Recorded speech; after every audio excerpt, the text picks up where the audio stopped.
everybody, to another edition of the Rockpile Report podcast. I'm your host, Bill season ticket holder Drew Gear. That's my producer, Chris Kruger. And man, is it good to be here. Guys, 6-2.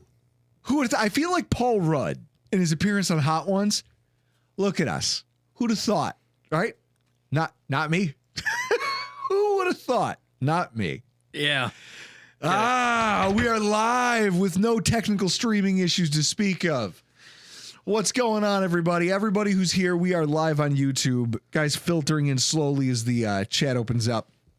Guys. Also, while as he chains up. I got to chain up. I mean, you know what? This happened, I think Saturday. I got on Amazon. I'm like, all right, well, we're playing Seattle. Could win. Winnable game. Let me get myself a gold chain. Got to get a gold chain in case we win. The Bobby Babbage gold chain. Yeah. Bobby Babbage gold chain. Grows. Yeah. So I ordered a chain, and then Sunday it was like, oh, your chain is now being delayed until Tuesday. At that point, I didn't know what day we were recording, so I was like, what if we record Tuesday night and it doesn't come in? And then I was like, gotta buy another one where it's next day delivery.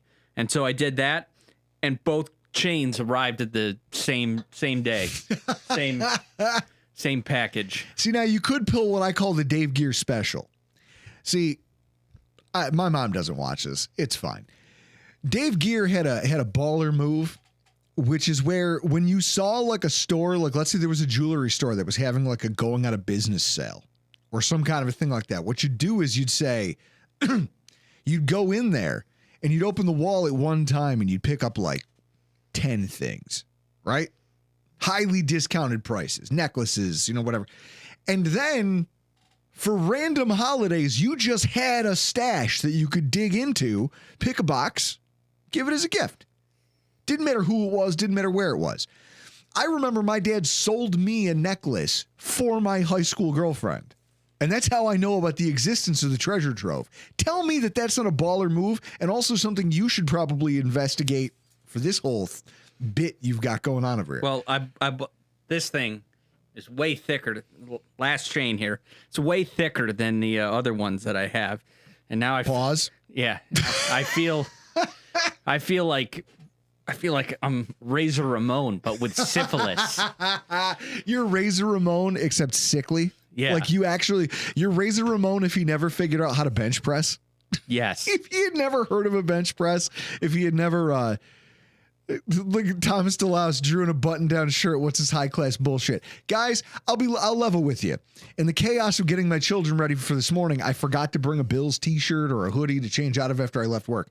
So now I have to sit here and I look at myself and my slumped shoulders. It's not a good look, right? Like this is bad. Well, fourth wall, you did ask to see your shots so it doesn't look like that you have titties. I go, does this look like I have man boobs? Titties? I have man boobs. You have titties. I haven't been able to work out in 7 months because of my back injury. I'm finally ready, Chris. We're going to get back in the gym. I'm going to start training like it's good. I need a montage, like an 80s montage of me getting back in shape very slowly. A lot of dry heaving in garbage cans at the gym. A lot of me crying while walking up staircases. So it's funny. I want to open this up before we dive into the Seattle recap show. There's a lot of Bills-related discourse going on this week around the World Series. And there's a lot being made about the fact that Josh Allen was at the World Series yesterday. There's a couple people who have kind of made horses' asses of themselves. Obviously, Josh Allen not committed. Josh, you're going to fly to New York City to go to a World Series game. Of course, because it's only a 45-minute flight. Exactly. Why would you You're not committed. It's Dolphins week. And he went there with a Yankees hat on. And so I think people took to Twitter just assuming Josh Allen is a Dolphins fan. Or not a Dolphins fan. Jesus Christ. They might as well be. I could care less about baseball. They thought he was a Yankees fan. And what I love about this is that all of those people then looked like jackasses today when Josh Allen got to the podium and people asked him about his time at the game. And he goes, well, I grew up in Southern California. I'm a Giants fan. Obviously, I'm going to root for whoever is playing the Dodgers because those guys can go to hell. And all of the people who were like, look at Josh, he's a Yankees fan too, had to just take a giant L, a fat L. Chris, you know that thing. Like in hockey, who would you root for? Like, who is your, like, if you had to pick an opposing team that you have no real allegiance to, but they're the enemy of your enemy, like, what would a good comparison be for hockey? Well, I mean, I hate Toronto. Mm-hmm. So, like, Montreal, Toronto, that's a huge rivalry. Battle of Alberta, Edmonton and Calgary, Islanders and Rangers, probably Philadelphia and Pittsburgh, or Philadelphia, New Jersey. That's really it's only hockey heavy markets are where, like, I don't feel like Dallas and Nashville are a thing, or San Jose and LA. Well, I say this because I get it that people have like people have baseball allegiances here in Buffalo, New York. But when you live in Buffalo, New York, being a Yankees fan feels like such a cop-out. And I get it. Some people come by it naturally. They come by it through, just heredity. They inherit a team because their father loved it. Perfectly understandable. But you do understand that if you're born and raised in Buffalo, there's like 18 different teams. I shouldn't say that. But that are actually closer than New York City. You've got the Toronto Blue Jays. You've got the Cleveland Guardians. You've got I almost want to say, Chris, Cincinnati. You've made the drive. Are the Cincinnati Reds closer than New York City? I think so. It's like 5.5 hours. So you've got all of this stuff, right? Like, to be a Yankees fan just feels like low-hanging fruit. It feels easy. And so in that way, I don't respect it. Big J in the comments. The Pittsburgh Pirates. I think about the Mets. That's a team you should root for if you're a Bills fan. That's why I root for them. Why? Because I watched them all they had to do was win one of their last 8 games one year to make the playoffs. Chris, blew them all. Blew every single one of them. And that's the year I decided I can watch them all on SNY. This is my baseball team. Reality, I just needed something to drink and watch on TV. It is funny, all the people taking their baseball Josh Allen projection L's today. But with that, Chris, the only person taking an L is everybody in the Pacific Northwest right now who thinks they're part of the 12th man, right? Mm-hmm.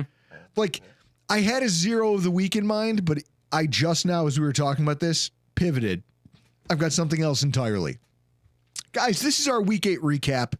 The Buffalo Bills 31, the Seahawks 10. I've got your stats of the game here for you. Josh Allen, 24-34, 283 yards, 2 touchdowns, 1 pick, and a 102.9 rating. Geno Smith, 21-29, 212 yards, no touchdowns, 1 pick, 78.5 QBR. 24 accepted penalties, the most in any game in the NFL this season. Seahawks running backs, 7 first-half carries, none for more than 4 yards.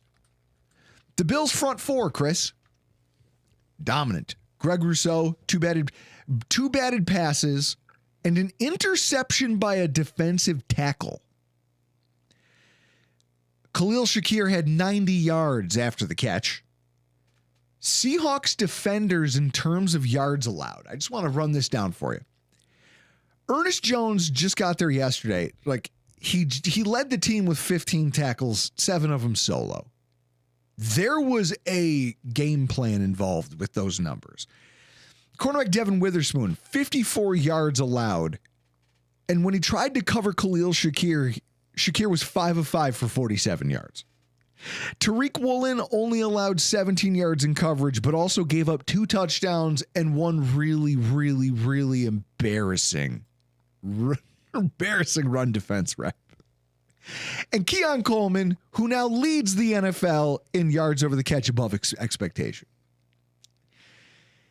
Chris, I'm going to do this to you, and I hate to do it right at the top of a show like this, but I got to take you to task as I sip this delicious orange old fashioned you made for me. Well, it's going to be for Sunday against Dolphins. I made a blood orange syrup. So I think you need to temper it needs more orange. Okay, well, too late for that. But It's blood orange syrup and spiced Woodford Reserve Spiced Cherry Bitters, or what I put in that. But you do know what you could do is you could just put more regular orange bitters in the cocktail and it would punch that up a little bit. Just a touch. That's all you need. I'm just saying. But I got to take you to task, Chris. I got to take you to task. And I'm going to open, just to make myself look a little more white trash, I'm going to open another button on my shirt so that we look equally garbage. You with the chains, me with the popped shirt. All of you people who screamed about do it for 4 quarters. I feel like this is a gladiator moment. Are you not entertained?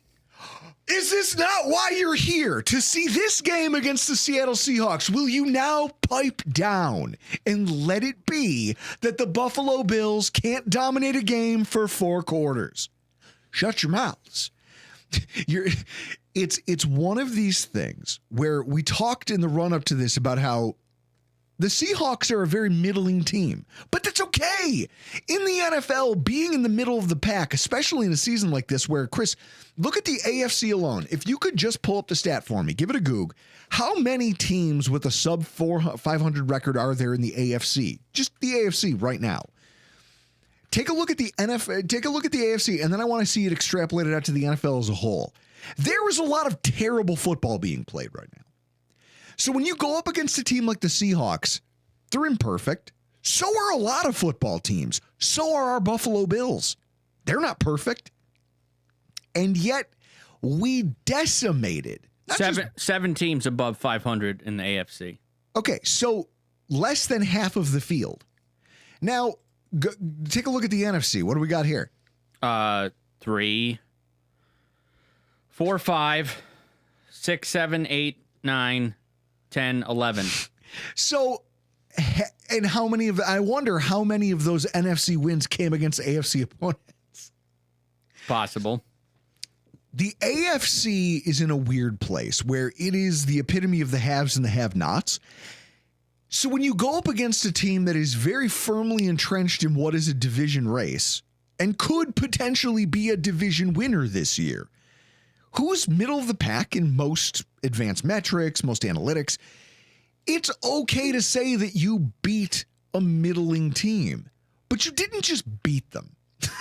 Chris, to say that we beat them would be to say that Hiroshima was a sizable event. It would be to say that the Hindenburg went poorly. It would be to say that you have that your social skills need just a little bit of tweaking. Right? That's how big of an understatement it would be to say that the Buffalo Bills beat the Seattle Seahawks. And I don't want to hear anybody complain about the injuries. Like, I've already heard this. The people who literally from our own fan base who are trying to discount this victory as if it means less because they didn't have DK Metcalf. Everybody is dealing with injuries. The Buffalo Bills were missing Dwayne Carter, right? They were missing Matt Milano. They're missing Terrell Bernard, Samuel. You could go down the list of all the players the Bills are missing. It makes, if you were a Seahawks fan and being salty, that would be one thing. But I'm hearing this from Bills fans, and it drives me crazy. It's going to be continuous throughout the next couple of weeks. It's like there's because Seattle is middling. We beat Miami. They're below average. We beat Indianapolis. Well, they just put in Joe Flacco. They've had a bad run with some guy that's tired. That's what the national media is gonna put out. We don't beat anybody good. I see this and it frustrates the hell out of me, Chris, because everyone's dealing with injuries, right? Like, they were missing a few players. So are we. We're not where we should be in terms of being 100%, but you don't hear us crying about it. We're just winning football games. Also, penalties. Everyone's dealing with ridiculous penalties. Monday Night So I turned off last week's Thursday Night Football game. I turned it off because I knew what was coming. And then in the aftermath, to see how that game ended with the Vikings, Sam Darnold just catching that ridiculous face mask right in front of an official and there's no call. I've lost some of my enthusiasm, right? Like, I've lost some of my enthusiasm for other football teams' games because I know that the officiating is just going to make me climb the walls. Tom Brady had a quote in this week's game where I heard him say, "I hated penalties as a player, and and I now hate him more as an analyst. Chris, we have played now in 2 out of our last 3 games heavily penalized affairs that reset the bar for what penalties are in an NFL game. That's absurd. Yeah. So I guess the thing is, like, how many more times can we watch games where both teams, both fan bases walk away from a game feeling like they got screwed by the officials before something changes? Or before we all acknowledge that at least you got to stop pointing to officiating as an excuse for losses. It's just a thing that we're all going to have to deal with. We all, like, well, what's that quote from the movie Full Metal Jacket? It's a big shit sandwich and we're all going to have to take a bite. That's what refereeing in 2024 is. All of that taken aside, and all the people who want to, I don't understand, but in our own fan base, downplay this victory, the Bills were a machine on Sunday, right? A stellar day of football. You couldn't have asked for a better performance.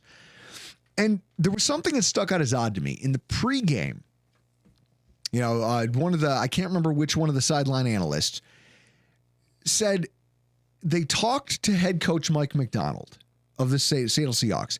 Tom Rinaldi? No, it was a female. Okay. And she said that the coach of the Seahawks before the game said the words, "I'm disappointed that the conditions aren't worse." And that was said in the spirit of him thinking his team has an advantage in bad weather. And that I wish the weather was worse because our team's cut out for this. And I don't know that many other football teams are. First of all, who do you think you're talking to? You want to talk about teams that play in bad weather? Josh Allen and the Buffalo Bills are Bane, right? You think that you've adopted bad weather. We were forged in it, molded by it. Josh Allen goes, by the time I knew what it was like to play in good weather, I was already a pro. I was already an NFL veteran on my second contract. Chris, is this 2024's version of the Mike McDaniel I wish it was colder t-shirt? Yeah. Yes. I wish it was raining. Yeah, something happens to coaches when they play the Buffalo Bills that I think they get tied up in hyperbole. And they enjoy the concept of, I can rah-rah my guys and we're going to get amped up and we're going to go out there and we're going to execute. And it's going to be good and we're going to bully the Bills and it's going to be great. What you don't understand is these guys have been through so much as a football team that I don't know that they're shakeable. And it's one of the things that I walked away from this game with. And as we walk through the various parts of tonight's show, you're going to see me weave a thread about just it's composure. Composure is the thing that is going to set the 2024 Bills apart from so many of our corollaries. And I don't know. I want to get into it, right? I want to start with the Bills offense, picking up where it started in the second half of the Titans game. They came out on their first drive and don't get me wrong. Tennessee is 5 pounds of crap in a 3-pound bag. That's not their fault. It's just what they are. It's how they're built. Us train wrecking them is not something that should have taken as long as it did. But it inevitably happened because they have significant weaknesses on defense. They had bad cornerback play, or at least underexperienced cornerbacks in Tennessee. And so in that way, it was only a matter of time before the Bills figured out a way to move the football, and they did. They came into this game against a much stiffer defensive back core, a group of really successful young pass rushers, and a lot of things that you could say they could hang their hat on, right? And like this thing of the average team, like I kept hearing people say this in the run up to this game. And then afterwards, like, well, what about a playoff team? Seattle's about as close as you can get. Like there were some clearly great individual performances when you look at what the Bills did on offense. Khalil Shakir's had a monster day. He really did. I said it during the game. I have a note in my phone and it was in some of my group chats, me talking to people. I don't think I said it at the time watching the game and just again, through 5 beers, I don't think anybody can tackle Khalil Shakir at first brush. And I said that. And then I dug into the metrics and found out that of his 107 yards, 90 of them came after contact. How impressive is that for a sub 6 foot wide receiver, Chris? Well, what I like about Shakir is he has a real Hines Ward quality to him, where if you hit him, he's not going down. You're going to have to hit him a sec. You're going to have 2 guys get second and third hits on him to get him. Hines Ward. Yeah, he's got a Hines Ward quality to him. That's a hell of a comp. I like that. I think it's telling that when you look at the passer chart, like if you go to NFL Next Gen Stats and look at Khalil Shakir's passing chart, 2 of his 9 receptions came more than 5 yards downfield, and he rattled off more than 100 yards receiving.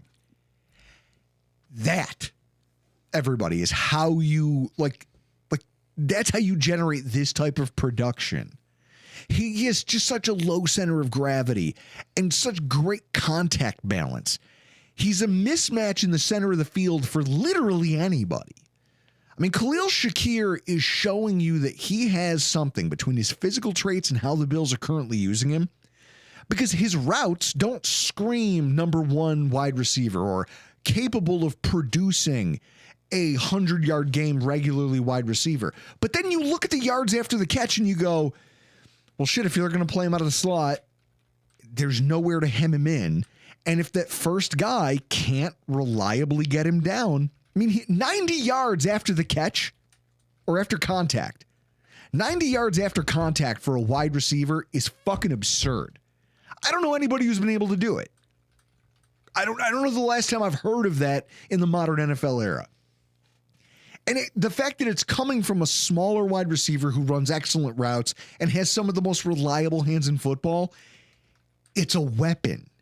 Now this tells you, this is a weapon for the Buffalo Bills. Khalil Shakir highlighted what it is, in the Buffalo Bills offense that makes it so special. But then on the outside, Keon Coleman, right? I've got more to say about him later in the show, but he's a growing asset, both in the receiving game and in the running game as a blocker. And he showed both of them off with aplomb. Well, that game really took charge in the second half when Josh Allen ran a mean pick 6. We'll be right back after this. I hate you. You're such a horse's ass. The tight ends, Kincaid and Knox, have quality, right? Quality reps. And they have very quietly combined for almost 300 yards receiving this season. But can you remember a single game, Chris, that you look at and go, oh yeah, Dawson Knox was there? Not really, right? Yeah. But he's got over 100 yards on the season. Dawson Knox is quietly finding ways to contribute. And yet on Sunday, both of them made an impact. Knox had 2 giant catches to move the sticks, which is a rarity. So, hey, raise a glass. Dawson Knox caught a first down. And Kincaid scored a catch and run touchdown that was crucial to the Bills carrying momentum into halftime. When you take a look at the fact that the running backs are chipping into the passing game and then also dominating on the ground game and just we're finding ways schematically to make it work. I mean, one of the things that I really loved watching was Joe Brady. Joe Brady, all of this is a long way to kind of walk around all the individual performances, and where you end up landing is a place where you land at the offensive coordinator's feet and say, Joe Brady is learning. And as a coordinator, you can watch his growth in a couple different places. One of the plays that the Buffalo Bills love to run, those of you who are no stranger to Anthony Prohaska's disguised coverage will already know this. I'm sorry and if not, you should be watching his show. Dude rules. People love him on Reddit. Dude, those people can kick rocks too. Guys, I've got a loser of the week for you too. They love 3x1 wide receiver sets. The Buffalo Bills in 2024 love lining up 3x1. And then what they do is they bring a guy in motion. Usually it'll be Mac Hollins. He'll come across because they know that Mac Hollins is a really good run blocker. And then they also know Keon Coleman's a really good run blocker, so we can put him out on one side by himself. I mean, Keon Coleman is out snapping most of the other wide receivers because he's such a good run blocker. They'll bring him to the same side and run that way. Teams have picked up on that. They've keyed on the concept that, hey, what do they call it? A power spread offense. They use that to run, and we saw it dry up in a couple different places, right? Like the second half against Arizona, it dried up on us. Their defenders went into halftime, looked at some video, looked at some film, and figured it out pretty quickly. The first half against Miami the following week, Miami was ready for that formation, and we couldn't run it as effectively. The first half against Tennessee, we were trying to run the football, and it wasn't working because they had watched film and they understood this. This week, Joe Brady came out and was throwing play action out of that formation, knowing that the Seahawks safeties were going to see that and think, okay, here's where I need to be. The linebackers and safeties are going to have their eyes to the gap with the motion. Oh, by the way, we're going to play action pass off this. Joe Brady is incorporating things slowly over time. He's rolling out ideas until you stop him, and he's learning how to pivot once you figure him out. I love it. I think it's amazing in terms of what we've seen from him as a rookie offensive coordinator. I want to talk about what he's brought back to the Bills offense that bodes well for us, not just now, but throughout the entire 2024 season and potentially into the postseason. There's a fun statistic from NFL Next Gen Stats, Chris. It's that air yards to the sticks. Air yards to the sticks is a fancy way of saying how many yards do I have to throw it to meet the line to gain. 0 means you threw it to the marker. +2 means you're throwing it 2 yards beyond the marker, which indicates you're running more of a vertical passing attack. You're trying to get the ball downfield on a more consistent basis. I've heard people compare Sunday's performance in the second half we had against Tennessee last week to the 2020 Bills. But I want to point out how different we are right now than those 2020 Buffalo Bills. In 2020, Allen's air yards to the sticks was plus 1.4, indicating that he was consistently trying to throw past the first down. On Sunday, in what was an accurate, highly effective and efficient passing day for our quarterback, Josh Allen's air yards to the sticks was negative 3.5. That means that he's throwing the ball 3.5 yards short of the line to gain on average. And yet you're churning out yards and putting out Khalil Shakir type performances. That tells you so much about what you need to know about this iteration of the Buffalo Bills. And this is something that we have yet to see from any Bills team that Josh Allen's got to be a part of.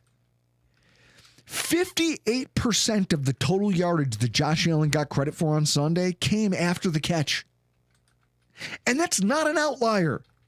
If you take the results outside of just this single game vacuum and extrapolate it over the whole season, Chris, I want to, Chris, if you could show everybody the chart that I made.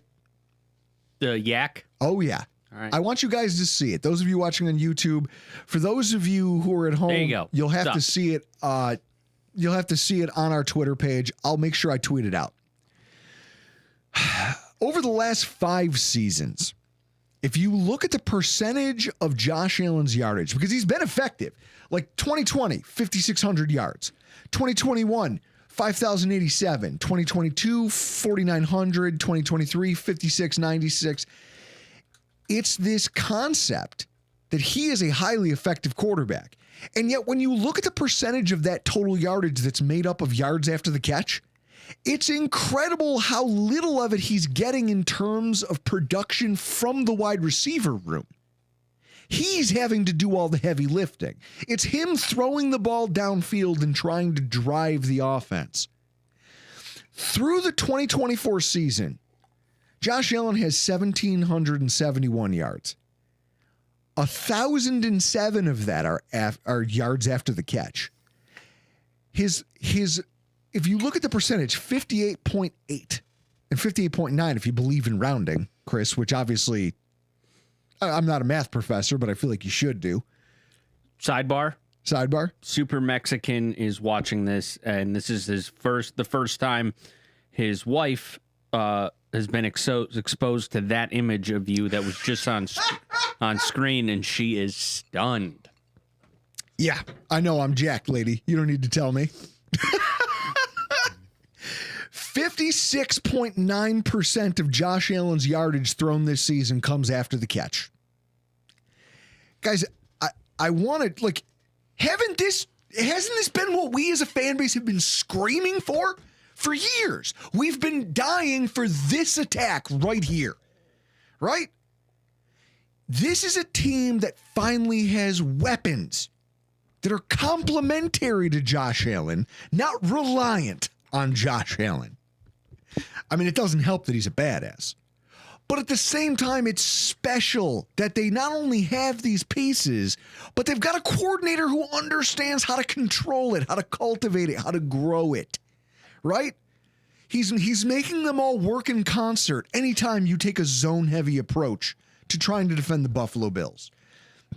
I mean, look at Miami. Scripted plays to try to attack space and punish we just punished Miami. That fourth down, remember? Week 2, a fourth down pitch and catch to James Cook for a long touchdown, and everyone went, ooh. Oh shit, where did that come from? It's like, oh yeah, because Josh doesn't have to do the work now. Josh is not required anymore to play hero ball. And so what that to me says is that it'll make it so much more special when he does. It's an incredible development for the Buffalo Bills. And it's a huge part of the reason that despite going into the season seemingly lacking the star power it was going to take at the skill positions to regularly compete, it's the reason everybody kept trying to doom us to also ran status in the AFC. The quality of our wide receivers sucks, blah, blah, blah, blah, blah. No. What you did was you went out and built a room full of guys who you trusted to get yards after the catch. And then you bring in Amari Cooper, and then Keon Coleman's taking the steps that you needed him to, and all of a sudden this thing is a monster. Because you've got a Khalil Shakir who can grind out 90 yards after contact. That's crazy. A slot receiver having 90 yards after contact is unheard of. Also, you look at everybody else on the roster just making plays once you put the ball in their hands. Their individual efforts are driving this offense more so than, and it's because of the spacing and the timing and the way Joe Brady matriculates an offense and sets them up for play calls. Sets up a defense to say, look, I'm going to run this play 4 times this way to hit you with a play action off it once later. But that one time I hit you with it's going to be 22 yards. It's amazing. And you combine that with the rushing attack we've been able to cultivate. Baseball update. Judge home run, 2-0 Yankees. You're welcome. Judge. I think he entered the game with a 133 batting average. He came into tonight's game. He was Pedro Serrano for Major League. Guys, can't hit curbs. I'm not going to lie to you. Nothing has made me laugh harder than the Twitter thing that's going on right now where everybody has been trying to find hilarious corollaries to Judge's batting average in the playoffs. They were like, oh, Judge's batting average is 1.4. His wife's DUI was 1.5. It's like, Jesus Christ, you guys are savages. The internet has no chill. The internet has no chill. But when you combine what we're getting, like everybody thought we were going to be a terrible NFL offense, and instead we're the second highest scoring team in football. We're in the top 10 in multiple meaningful categories, like yards per play, yards per pass attempt. And then you combine that with a rushing attack that's spearheaded by a decisive and what I want to describe as unspectacularly spectacular running backs. In James Cook, Ray Davis, Ty Johnson, each one of them does something fantastic. And yet when they do it in real time, it doesn't, they're not pulling off Barry Sanders highlights. None of them look like the next coming of Christian McCaffrey. No one's channeling their inner Marshawn Lynch. And yet, individually, they are all really superb at a handful of things that they do, and you can't take that away from them. And when you have a play caller who knows how to blend all of these dynamics, That's the type of offense that can take poor field position, right? Like the Buffalo Bills had after they took 3 consecutive drives, scoring drives, had 10-yard penalties assessed somewhere in the opening possession, and they just shrug them off. They can take poor field position, shrug it off, and turn it into 90-yard scoring drives. We had 2 of them in this game. It's the type of offense that can overcome multiple, penalties. Oh, yeah, there we go. There's the good stuff. Woo, baby. The knob, guys, I don't want to, I'm spoiled over here. Chris literally just slid me a Glencairn. What's this? Your camera. Guys. Your single. My single shot. Chris just slid me a Glencairn full of Knob Creek 120 proof. It is a store pick from, I think it's Aurora Wine and Liquors in East Aurora. I found out about that online. Had to drive down to East Aurora to buy it. Guys, this is an offensive performance worth drinking over, and I wanted Chris, raise a glass. Hold on, I got to plug my headphones in. Help me toast to what is the most, like the yards after the catch stats right there. Tell you a story. The chart I showed you, man boobs aside, tell you a story of an offense that's for the first time in probably 5-6 years doing the thing that all of its corollaries and all the teams that we keep being told we can't be like. We're doing the thing they've been doing. And that's terrifying. That should be terrifying for everybody because this is the type of offense that's going to be an absolute problem if their youngest members keep progressing. Chris, raise a glass. It's so good. That is, for being 120 proof, that's dangerous. Now, we wouldn't be having this conversation, though, about how easy it was on offense if we didn't have the defense. All right. Is this the point where we talk about their 1 yard of rushing? Can we talk about the 1 yard of rushing aggregate that they had? What, Chris, first half? It's something like that. 1 yard? Yeah. They eventually made it to 3. Nobody could be happier about the defensive performance of the Buffalo Bills, right? You're over there collecting chains. I feel like a display like what we saw on Sunday, you should have gotten like a spinning piece, like one of those ones with fake diamonds on it that had like a battery operated like spinning tire in the middle of it. Oh, if we're winning the Super Bowl, I'm getting a fucking iced out Rockpile Report logo medallion. It's gonna be like a Flava Flav clock on my chest. Rockpile Report medallion. Yes. Oh God. Now, guys, we have to pray for a Super Bowl so that I can see that idiocy take place and then make him wear it to the parade. He's going to have to wear it to the Super Bowl parade. You think about the defensive performance we saw. Greg Rousseau comes in on that first drive and just mauls. Just mauls. Interception from a defensive tackle. You look at the fact that Balin Spector wasn't a glaring liability. In fact, Dorian Williams statistically had a worse day than Balin Spector. In fact, that's, I guess, where I want to talk. The most impressive part of this performance by the defense wasn't even the fact that we got, because I expect Christian Benford at this point and Rasul Douglas to be able to hold their own against guys like Jackson Smith and Jigba and Tyler Lockett. I expect them to be able to hold their own. They've proven to me they can do that. What was impressive for me was these guys who we wouldn't have expected to have to lean on. And yet, some of them you wouldn't even have wanted them on the field. And yet they all found a way to contribute in what was an absolute drubbing of the Seahawks. Balin Spector obviously had a few missed tackles. It wouldn't be a Balin Spector game without a missed tackle or two, but it's okay. I'm not mad at you. He wasn't a glaring liability. And while he gave up catches, he worked well with the safeties around him to limit the damage. And his plays didn't go on to cause any significant long-term damage to the Buffalo Bills. Defensive tackle Austin Johnson. When you see a fat guy get an interception, that's just awareness. Because, Chris, think about how far... Chris, if I were to throw a football, figure Austin Johnson is you to me away. Do you have the reflexes if I were to hurl a football across this room right now to catch it? Yes, because I'm an athlete and you are not. Everyone knows this. I'm more of an athlete than you are. Okay. I can catch it easy. Anytime I see a lineman intercept a pass like that, it's always just, it's that thing of, do you understand?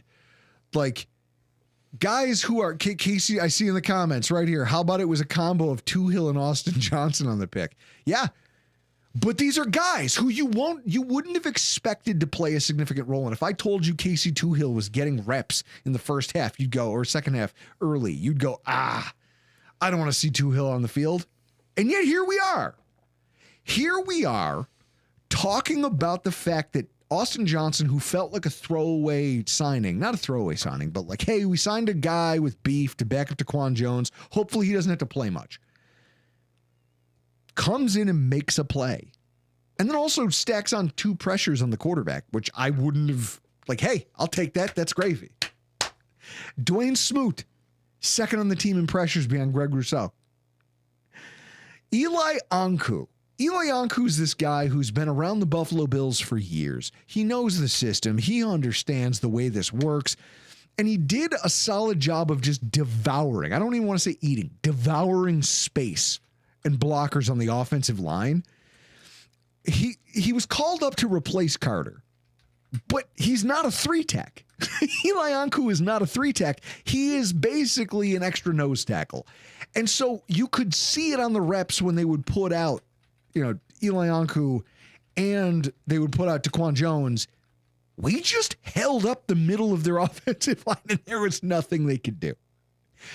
It's really, really impressive. And I love the fact that for as much as he's not special, he does the trick when you need him to fill that specific role. And then defensive end Javon Solomon.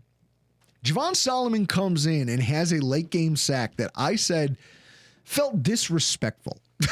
Because you've got a Seahawks team that's trying to, Chris, at this point, they're just trying to score points to save face. They don't even believe they can win the game anymore. But they're trying to save face. And here comes Javon Solomon to just whip this tackle's ass and then bend across him, come through, destroy the pocket, get the quarterback. And it was a simple sack. Geno Smith gave himself up. It's disrespectful. Let's see. Spin. Am I the only one who was laughing hysterically during the play when Adams was trying to pass the ball off to another player and the player's forcing him to take it to the house? Yeah, we're talking about fat guy touchdowns in the comments. Yeah, that is funny. That's one of those plays where the guy's like, listen, I don't feel like running all that way. And they're like, no, dude, fucking run. You got the ball. Yeah, everybody was like, Sam Adams was like, no, here, you take the ball, you get it to the house. And everyone else on the defense was like, no, we're going to protect you like Fort Knox. Yep. You're going to the end zone. Sam Adams, get on your horse. And then Sam Adams, I always think of the movie The Longest Yard when they're making everybody run the 40 and Adam Sandler and what's his face, Burt Reynolds are looking at the roster and they go, we've got everybody's 40 times. Where's this guy? Where's Switowski? Whatever. And they look back and it's just Joey Diaz. Just laying down in the ground with his gut sticking up from under his thing, laying down sucking wind going, you pricks better not cut me. That's what I think of when I think of the Sam Adams touchdown run. He went to the sideline, laid on the ground, and they gave him an oxygen mask. So you take all of these ancillary performances and you throw this at what was a dominant defensive performance. Our starting cornerbacks allowed less than 70 yards combined through the air. Greg Rousseau made a mockery of their tackles. I mean, the kid was a rookie. Dude got it from the jump. Rousseau? Yeah. He was making plays from the jump. Dude, it was crazy how just out of sorts that. But that's what happens when you put a 6th-round rookie up against Greg Rousseau. He's big. He's physical. You're never going to be able to get an edge on him in the rushing attack because he's one of the NFL's best edge setters. And at the same time, he's not showing it in the sack numbers, but his pressure numbers are consistent. He's a quality 4-3 D end. And when you put him up against a late drafted rookie, recipe for disaster. if you're the Seahawks, and you got what you bargained for. But then you figure you take those blue chip performances and you throw them on top of what we got from all of these also rans and all of these other kind of obscure names that we put on the roster. Guys, we were all over them like what on rice. They came out with a clear directive to try to be more physical than the other team. Bumping and banging with their wide receivers down the field, leaning on under-talented offensive linemen with just a rotation of heavy defensive linemen who all know how to play together. This is a veteran group, Chris, that knows, like, if you think about the game we played, the only new faces new to the system and to each other, Austin Johnson and Dwayne Smoot. Yeah. That's it. So it's hard to ask a subpar already offensive line for the Seahawks that also has a rookie starting at right tackle to answer the bell when it comes to that kind of a fight, especially when the directive has been clear. Go out there and be physical. Be more physical than they are. Rough them up from start to finish. It worked. It worked. And it comes back to philosophy, execution, and just hunger. And what I think is terrifying about that dynamic, in a post-game interview with Joe Buscaglia, he talked to Greg Rousseau. Greg Rousseau, when he asked about the outcome of the game and just the performance of the defense had, he's like, did you know that with so many unfamiliar faces in the lineup, did you know that the Buffalo Bills were capable, like you guys were capable of putting out this type of performance? And his quote was, "We're not surprised, nor are we satisfied." And that's a terrifying concept because they're about to get Von Miller back. And with the trade deadline looming... Can I tell you something right now? Yep. I didn't know we were missing Von Miller. Yeah. That's how good we've been playing. You didn't know. We're going to get Von Miller back, and also the trade deadline is looming. Defensive line is the one place I could see the Bills wanting to add a little bit of beef. But think about the mindset that goes into this. You just had, as a unit, one of your most impressive performances of 2024. You could go out there and you could thump your chest and you could say, yeah, we dominated. It was preparation. It was this, it was that. It was execution. I love my guys, whatever. Greg Rousseau made a choice, but it's probably not a choice. It's probably ingrained in him at this point. They're not satisfied. They're not satisfied with dominating the Seattle Seahawks. They're not happy with, hey, we destroyed this team's game plan. And when they got in the red zone, we held them to nothing. We gave them no quarter. We forced mistakes on mistakes on mistakes. And Greg Rousseau looked at that and didn't bat an eye and said, not good enough. We're not happy yet. We're not satisfied yet. That, Chris, I'm at half-mast already just thinking about it. When you have a group of guys like this who are dedicated to that cause, that's how you get something special out of a defensive unit. It's clear they're well coached. It's clear that they understand the scheme. But the fact that you can bring in these also-rans and then they just plug and play and go. The fact that you're getting Javon Solomon and every time you get him on the field, he's making a splash play here, a splash play there. He's fighting for more time because he's not satisfied. This is the mantra, and this is what it's going to take to make the 2024 Buffalo Bills special. I'm pumped to hear it out of his mouth. I'm pumped that that's the energy they're going to bring to the table every week. I can't wait to see where it takes us, Chris. Now, one of the other dynamics that I think doesn't get enough love when it comes to this game, I used to get this quote from coaches in football. I heard it in baseball. I heard it a lot. And maybe it's just a hayseed thing. Maybe it's growing up in North Collins. Pressure bursts weak pipes. That's the thing. I've had that told to me by a football coach, at least one baseball coach, maybe even two. Pressure bursts weak pipes. And when you think about the Seattle Seahawks in the aftermath of all of that offensive and defensive pressure that I just described, it's not shocking that you found out who their weak links were with your own two eyes, right? When Hall puts that hit on Josh Allen. For everybody who wants to say Josh is a flopper, don't give him the opportunity. Do not hit our quarterback after he's thrown the football.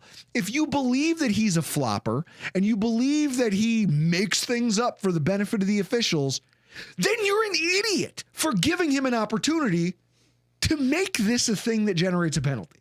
What, Chris?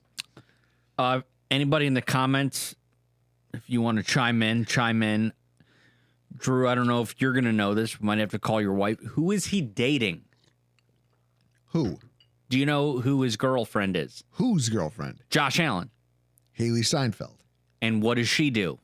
I didn't know who she was until last year. She's Apparently an actress. She's an actress. Yes. Where does he get the time to learn? Have they bonded over their acting abilities? Yeah, that's actually really funny. Good for you, Chris. Look at that. Guys, Chris does have a sense of humor. Here's what I love about this. You watched Hall hit Josh, and the whole thing is if you don't believe the people Josh sells penalties, don't give him the opportunity. And you saw his own teammates turn on him in that moment and be like, do you know what a selfish play that is? Do you understand how stupid of a decision that was in this moment? And it directly led to a Bills touchdown right before halftime, which leads to them not just fighting on the field, but then the fight carries over to the sideline. Chris, when's the last time you saw Bills players throwing punches on the sideline and grabbing each other by the face mask? Wasn't it Seahawks players? No, but I'm saying, when's the last time you've seen that out of a Buffalo Bills team? Probably 1989. Yeah, the what? The bickering Bills? Yes. Fight on the sidelines after Keon Coleman blocks Josh Jobe into the bench. Into the bench, and there's a fight, right? Geno Smith throwing the ball. This was the one for me, the icing on the cake. Mwah. Dwayne Smoot rides Geno Smith out of bounds, and Geno Smith comes out and throws the ball off Dwayne Smoot's helmet. And I start laughing. And my wife's like, well, why would he do that? And I go, and I'm laughing going, it's the dumbest penalty of all time. She goes, well, why is it that stupid? He was just frustrated. I go, no, you don't understand. When an NFL quarterback goes to the sideline with a defender, every single referee's eyes are glued on that. Because, Chris, the NFL is designed to protect the quarterback, isn't it? Yeah. So if you as the quarterback go into a situation where you might be in danger, every official is watching just to make sure that if anything outlandish happens to you, they can enforce it, they can correct it, they can come down on it because they have to protect the passer. That's the worst time to break the rules if you're the passer. It's like calling 911 and then robbing a bank. Don't do that. And it was a sign of clear frustration. Just for absolute frustration. And then just to pile on and show you how poor things were going, Chris, that fumble at the end of the game by their punt returner. Like the game's already out of hand, and yet their punt returner steps up to the plate, slips and falls, but still touches the football. And then Mac Hollins gets it, right? He gets the ball, and he does what I think is one of the funniest things I've ever seen and tries to give it back to him after the play. Is that a max maintenance challenge? And the refs get involved, and they're like, no, you can't go over there. He's like, no, I'm giving it to him. He clearly, hey, you lost this. Hey, you dropped something. Whatever it is, it's a dick move, and I'm here for it. I'm here for all of it, right? Pressure bursts weak pipes, and every single level of the Seahawks exploded. And it's because of the defensive pressure, the scoreboard pressure, and the attitude that Buffalo came out and played them with. And I think the offensive line was a really good example of this attitude, right? In 2023, the Bills' offensive line was really technically sound. We got to see the best of Spencer Brown. Spencer Brown had a rebound year. Kind of remember how much we laughed in the offseason when he said he wasn't bringing in competition for Spencer Brown? And we were like, oh, Bean's an idiot. But then we said the same thing when he said, hey, we don't need competition. Terrell Bernard is going to be allowed to compete for the starting job at middle linebacker. And we were like, oh, okay. Okay, so you're resigning us to having a terrible defense. And it turned out Terrell Bernard answered the bell. Spencer Brown has done the same thing. Last year, he was technically sound, and he's always been a little nasty. And we watched our offensive line gel and play good football. But now in 2024, they're still showing, and they're still looking for some consistency in the interior offensive line. But they're starting to show us that there's an extrapolation from being technically sound. And what it is it's nasty on the offensive line. It's dickhead play that I think has been missing from our offensive line for a long time. Chris, I go back to the Bills 90s era. Those offensive linemen were dirty. Except for John Fina. John Fina was up there with some of the worst. We could get him on the podcast and have him tell some stories about just some of his favorite moments. And I guarantee you'd hear him in retrospect and go, that seems mean. All his favorite moments would be about taking you down a peg or two. Putting me in a full Nelson in the middle of O'Neill's at 10 o'clock at night. I wish I was there for it. I goaded him into putting me in a full Nelson. It's one of the funniest things on earth. 8 weeks in, our offensive tackles have been fixtures in the top 20 of the NFL for pass block win rate. Just throwing that out there. Out of all of the tackles in the NFL, ours have been on top of the NFL for pass block win rate. Dawkins doesn't get help. They don't slide protection to Dawkins' side of the field. He's usually on an island, and in fact, sometimes, depending on who the defensive tackles are, they make him stretch it out a little bit farther, and they legitimately abandon him out there. And yet, he's so technically sound that he's only allowed 11 pressures on the season. And then you look at offensive line analyst on Twitter, Brett Thorne, tweets out a picture from Sunday. Brandon Thorne, Brad Thorne, whatever. His name starts with a B. At least I got his last name right. I still don't think about half the people in the chat right now. I don't pronounce their names right when I see them in person. Hugo, when I see you next week, hopefully I still the Carmona, right? I'm screwing with you, Hugo. I'm screwing with you. Brandon Thorne tweets out a clip of Dion Dawkins. It's a James Cook run. Dawkins gets to the second level, but it's way away from the play. The play is going to the sideline. Dawkins goes up the middle of the defense. He's at the second level, meets a linebacker, and doesn't just let him go. He pancakes him for literally no reason. And then talks shit to him before he jogs away. Tell me that as anybody who's ever played football, that doesn't get your blood pumping just a little bit. It's that hit where you hit him and you're like, yeah, boy, what's up? Dion Dawkins is doing this to defenseless second-level defenders. Spencer Brown, if you watch back over the last couple weeks of football, Spencer Brown is playing absolute dirtbag football, and it's fun.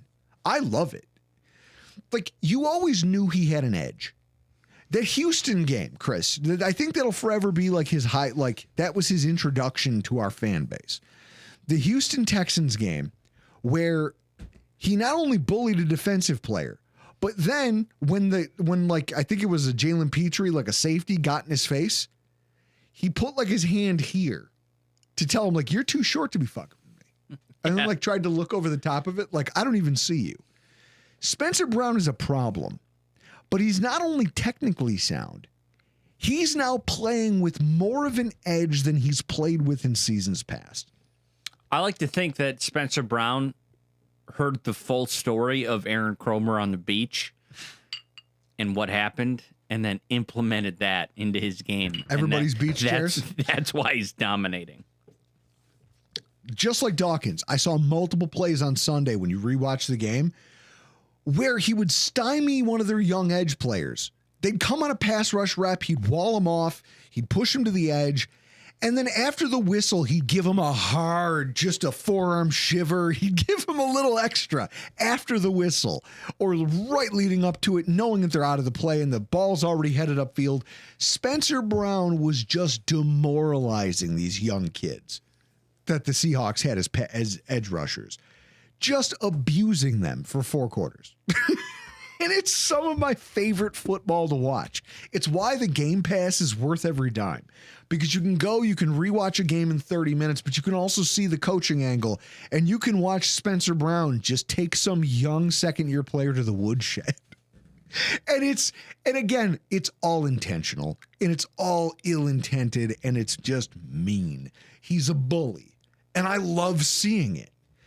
Meanwhile, the interior offensive line has been solid, right? No sacks this week, given up from guard to center. It was just a great performance. Which that was one of your keys, was the interior offensive line against their interior D-line, because that was their bread and butter, was that interior D-line. Interior D-line was stout. Don't run into them. Guess what we did? We ran outside zone.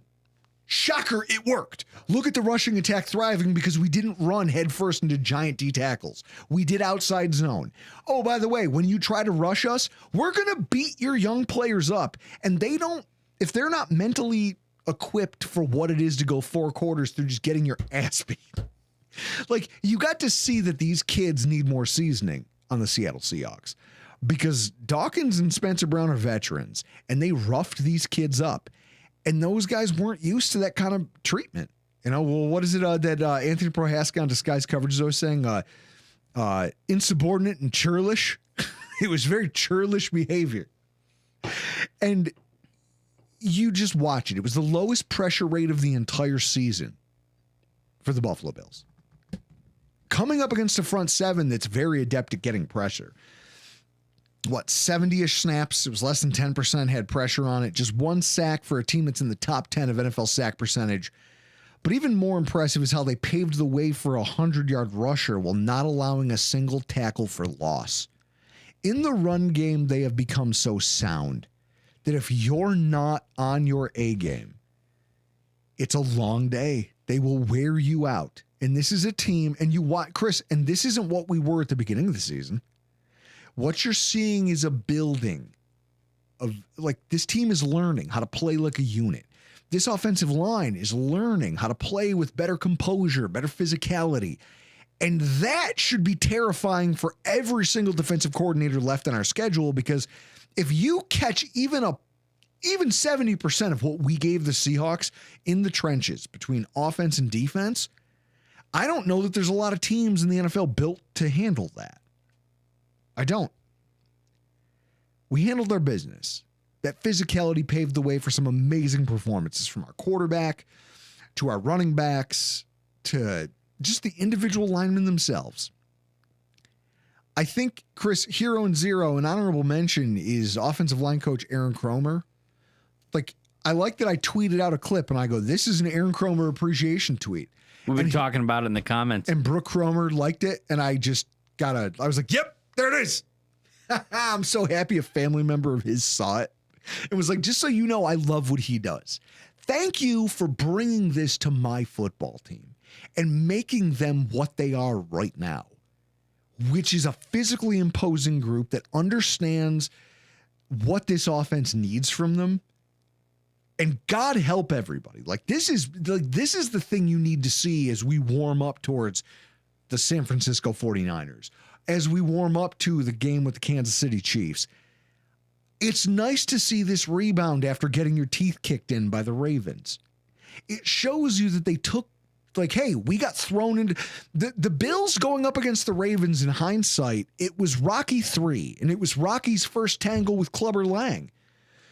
You think that because we've always been good, your pedigree will hold serve, and you're going to go into the ring with a guy who's built to be a bully. And he beats the hell out of you in the trenches. And then you go back to the drawing board and say, okay, we need to reinvigorate our training. We need to figure out different ways to do things. Here's where you went wrong, learn from it. And those young players take it to heart, and they go out there and they start to dominate in their own ways. It's incredible what Kromer's been able to do with this group. But Chris, the hero of the week is a first-timer, and it's wide receiver Keon Coleman. Don't take it personally, all right? Franchise star players are a lot like Highlanders. There can only be one. I'm grabbing a fresh golden bullet for this one.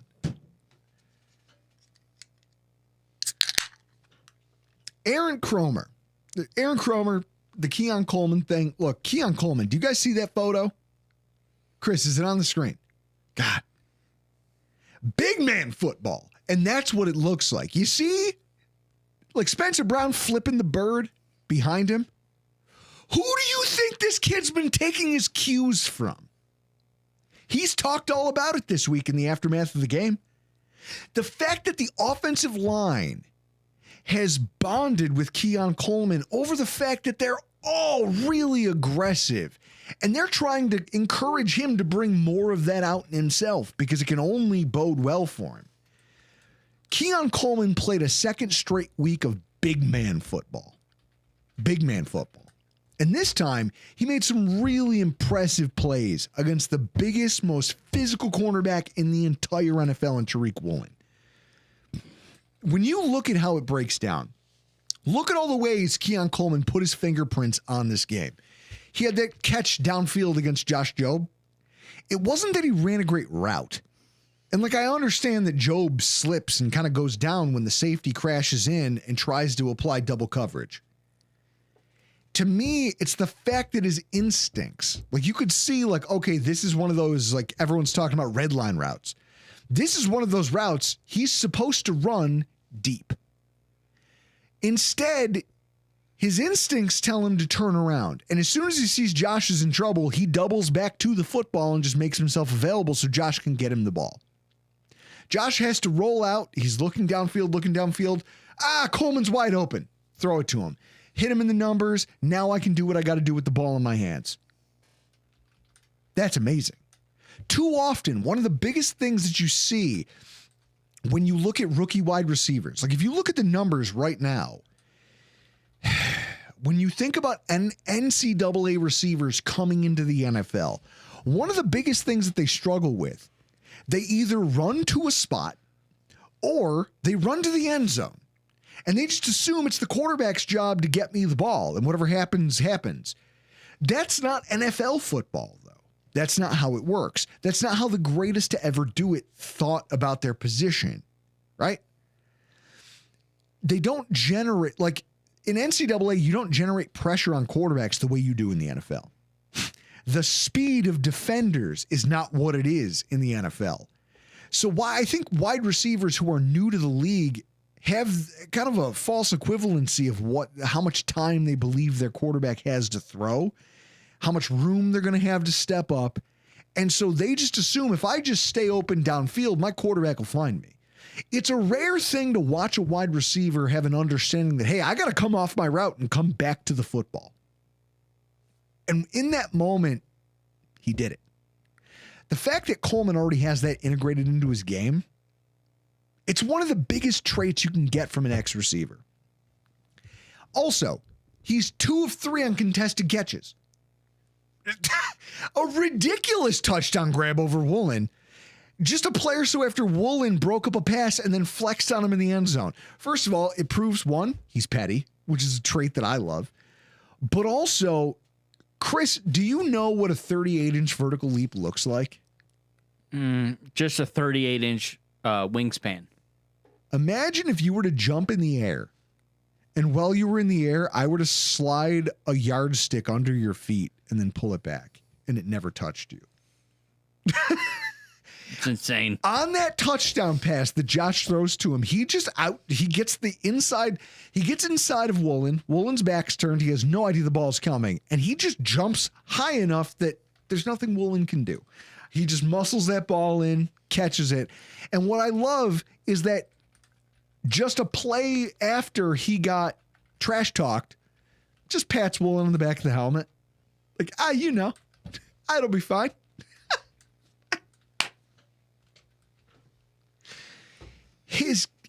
Guys, Joe Miller in the comments.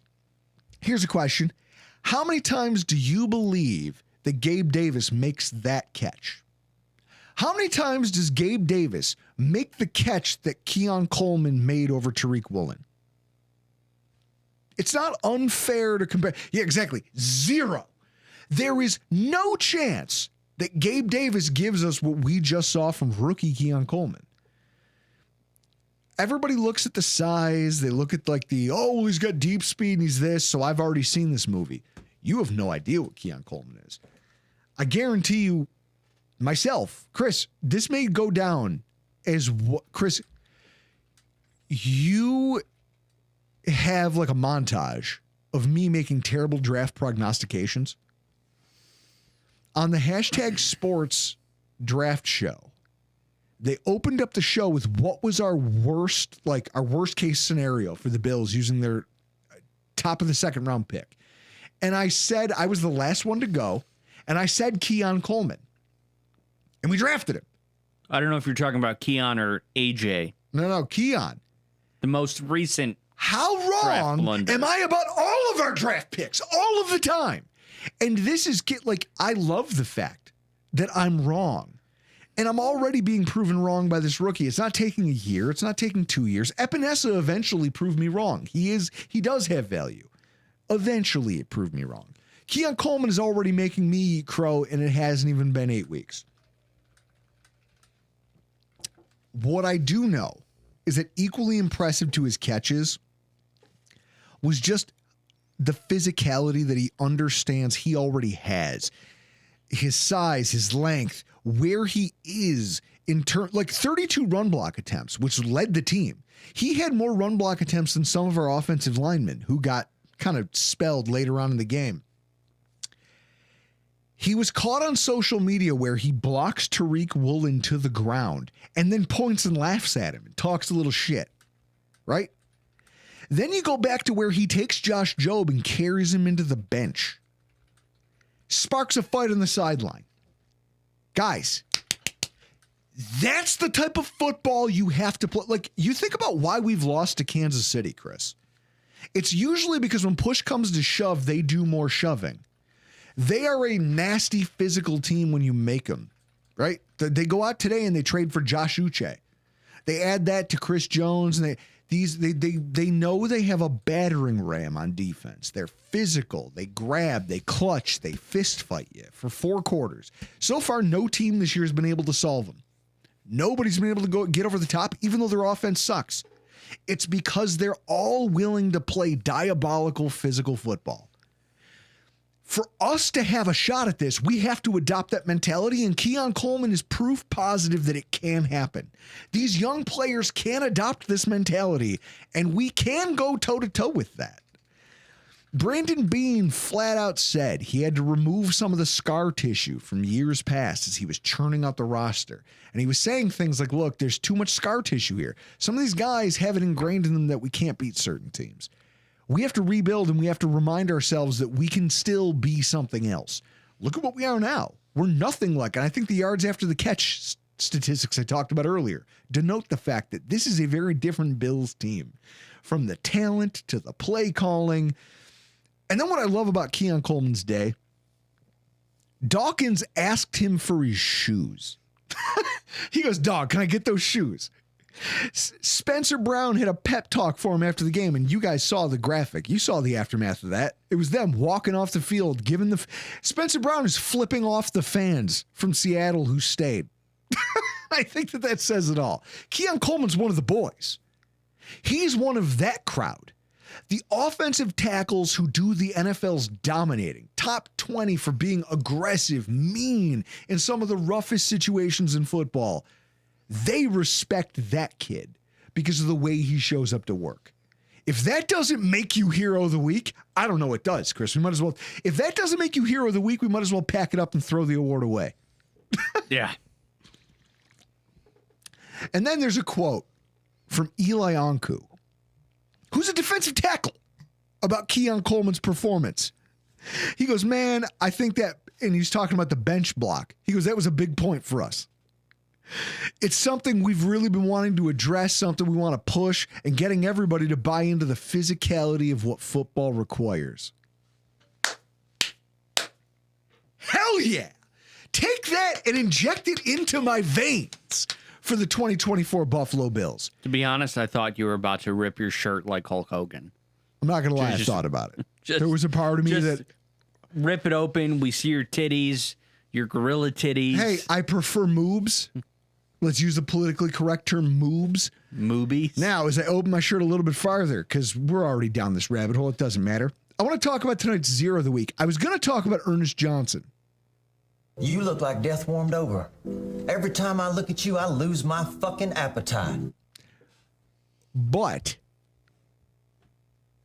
I think the award is better suited for the 12th man in Seattle. You punk bitches. The 12th man in Seattle. It's all I've ever heard. The 12th man. Guys, Chris, did we or did we not retire the 12th man before they even thought of it? I believe so. I'll have to look Sunday when we get to the stadium. It offends me, but I don't feel like fighting. 'Cause first of all, people from the Pacific Northwest, I sometimes wonder if they can still read, or if they just take all their cues from social media. We retired the 12th man as a concept before they even thought of adding it to their monikers and their banners and all of this stuff. So to know that they declare themselves the 12th man, and then to hear Geno Smith in the post-game commentary talking about how, it was so loud inside of our stadium this week, sometimes it felt like an away game. Chris, the way I started the show, are you not entertained? Is this not why you're here? This is a gladiator moment for Bills Mafia to stand around and go, look it, you call yourselves this thing. Where are you now? Let's have you. Where'd you go? It's infuriating to me that they steal valor like this. Oh, we're the 12th man. Are you? Where were you on Sunday? Your team could have used you. It's infuriating to me that they still claim, like I said, it's stealing valor. They claim this thing, and yet they don't know what it really is to earn it. Chris, what did they sit through? The rain? They sat in the rain and watched their football team. Ooh, you guys are dedicated. Kick rocks. You should know this in the Ralph Wilson Sr., the Texas A&M 12th man. They retired it 100 years ago. It's fair. Might not be literal, but... No. Hey, listen. And I'll give it to Texas A&M. Texas A&M Stadium, I watched that LSU game. Rocking. That place is louder than hell. They had a decibel meter on the field, just measuring. It was 107 decibels on the field. That's 12th man shit. And if you're going to back it up, God bless you. One of my friends in high school was a huge Aggie fan. You know where he is now? Where? Jail. For beating his ex-wife. Well, that's terrible. That's terrible. Thanks for bringing us all down, Debbie Downer. God. Joe, this is your guy. You love Chris. Chris is... Well, Joe Miller's in the comments. Joe Miller was at the game. Yeah. Yeah. Good and loud for a quarter. Yeah, and then we sat them all down, and they had nothing left. I'll tell you, I've been a part of enough Bills games where we were loud into the fourth quarter. Going in for more than Knob Creek. And driving snow. And it's just crazy to me that Seattle is going to claim 12th man valor. But also, Ernest Jones V, imagine being a linebacker. This is where I'm torn. Imagine being a linebacker who played on the Titans, who just got drilled in a second half of a football game. And you have a week to shake it off. You're professionals, so you've learned to have a short memory when it comes to football. You go, look, I lost. My team got beat up. We got embarrassed. I got embarrassed. It doesn't matter. We move on to next week. We're on to next week. And then you get a phone call on Monday, and they go, hey, you've been traded. You're going to the Seahawks. And you as a linebacker go, hell yeah, I get to go play for a team that's playing for a division title? Awesome. I get to go play competitive football for the rest of the year. This is going to be fun. And then you look at their schedule and go, wait, who the fuck? We're playing the Bills again? Oh, no. And on the first touchdown, you get your fucking helmet taken off by James Cook. He doesn't just... Chris, his 15 tackles that led the team for the Seahawks, do you think that was an accident? No. I almost used that as a screen grab for the YouTube image for tonight. Do you think they saw Ernest Jones and said, oh, you've got a new linebacker who doesn't understand the scheme? Get him. Get this guy. And we just piled onto him. And it doesn't get more embarrassing than getting, because James Cook is not a power back. He's not a big running back by any stretch of the imagination. But oh boy, did he pop that guy at the goal line. And the day didn't get better for him from there. It's one of those things that I see and it just makes me laugh.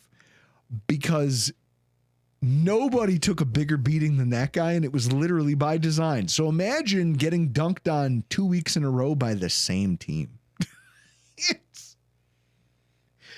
Chris, I think that qualifies for loser status, doesn't it? 100%.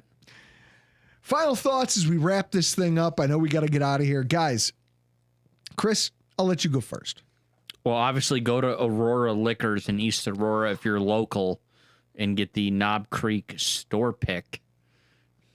Drew Port himself seconds. I kind of know what Christian Simonelli feels like. Being this. Wait, because you're wearing a million gold chains? Well, I mean, yeah. I look kind of like a guinea, but who knows? Okay. I don't know if that term's politically correct. It is. Italians are the only group that doesn't get offended. But it's nice to be this far ahead. We could literally end the Dolphins season on Sunday. Dolphins, Dolphins, Colts, Chiefs bye week, and the Chiefs don't look good. You know, I like the stretch that we're on. We're firing on all cylinders. I'm looking for a win on Sunday, so I can. I got one more gold chain right here to put on. Guys, first of all, I don't want to butcher this. Paul LeBaron the second, who I think was just offended because Ernest Jones the fifth, like he heard me making fun of somebody else with a number in their name. He goes, "Dat Knob Creek kicked." It might have, sir. It's 120 proof. It's 120 proof. If I have to wrap this with my final thoughts, it's this. There's no shame in throttling a mediocre team, especially when you yourself were considered a mediocre team when the season started. Look where we are. We're not some also-ran franchise that's just hanging around, kind of, you know, to stealing a win here, stealing a win there. We're dominating our division. We're leading the NFL in a lot of offensive statistics, and we're doing something in terms of yards after the catch that is unheard of in Josh Allen's time as a professional player. That's dangerous. Right now, we're doing everything we're doing without Josh having to play hero ball. We haven't yet had to see the game where Josh has to do what he did in the Tampa Bay game a couple years ago, where he comes out at halftime and goes, "All right, I got to put the cape on. And now it's all on my shoulders, and I'm going to drive this thing." Haven't had to see it. Because the structure of the offense, the aggressiveness of the offensive line, the talent of the running backs, and the way that they're utilized, the game planning around them, means Josh Allen doesn't have to do all the heavy lifting. Do you know what that means, Chris? You're not supposed to be here. You're stealing. You're stealing from the NFL at this point. I'm busy in the comments. We're talking about the election. Listen, you know what I vote for? I vote for the comet that's just going to run into this about 6 months after the Bills win the Super Bowl, just so I can have that day. Let me have the parade. Then bring this whole thing down. I don't care. Super Mexicans coming on Sunday. Oh, yeah. The rebar face. You're in. I love it. Yeah, because of him, I have to make a Oaxacan old-fashioned. The things that stand out to me as sustainable from this contest, the attitude on defense and just the nastiness of our offensive players that they feed off each other. The offense feeds the defense feeds the offense, and together they just go out there like the Bash Brothers and the Mighty Ducks looking to hurt someone. And I'm here for it. Unflappability in years past where we might have blinked. Chris, I'm old enough to remember days when a roughing penalty on offense, a 15-yard penalty, a 10-yard hold on offense was enough to derail every single thing that we had planned for a drive. And now we shrug it off with aplomb and just go, that's fine. We'll move the ball. We're going to run it through our running backs. We're going to run it through our receivers. We're going to run it through short area passing so Josh doesn't have to stand in the pocket and try to deliver downfield strikes into double coverage. Gone are the days of throwing downfield into double coverage to a fullback. I'd like to think we've exercised those demons. And it's being driven by ascending young players, both on offense and defense, in ways that are completely repeatable. I love it. I love where we are. I love the fact that we get to put this on display for the entire country. Everybody better take note. The Chiefs better be taking notes on what the Buffalo Bills are doing. Because when we meet them, it's going to be a real thing. Like Chris, you talked about the Miami game. I mean, we're going to talk to Elf Artiaga about it later this week in our preview show. This is a team that's on life support. And if you want to match our intensity, you can try. But you heard it from Greg Rousseau. They just dominated another team, and they're not satisfied. It's going to be hard to match that. Good luck to you, Miami. And good luck to anybody who wants to stand across the line from the Buffalo Bills. I'm fired up. I can't wait to see how next week turns out. Guys, make sure you tune into our AFC's Roundup show later this week and our preview show with Elf Artiaga from 3 Yards Per Carry. But for tonight, we got to get the hell out of here. I'm Drew Gear. That's Chris Kruger. And this has been your Rockpile Report.